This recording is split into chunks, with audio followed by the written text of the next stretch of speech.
আজ আমাদের পুজোর তৃতীয় দিন। দেখতেই পাচ্ছ সকাল থেকে পুজোর প্রস্তুতি চলছে। আমার দেওর, আমার স্বামী, আমার ছেলে বসে গেছে।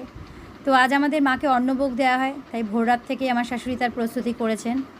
দেখো এত গরম, আমার মানু তাই বাইরে কাকায়ের কোলে দাঁড়িয়ে আছে।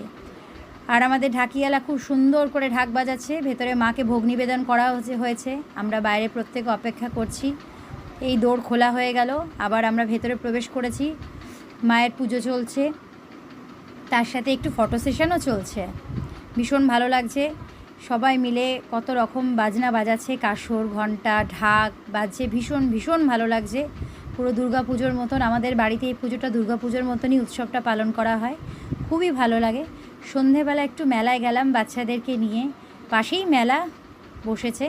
ছোট্ট ডোডোসোনা আর মানুকে নিয়ে আমরা মেলায় গেলাম, একটু ঘুরু ঘুরু করে তারপরে বাড়ি চলে আসলাম। টাটা।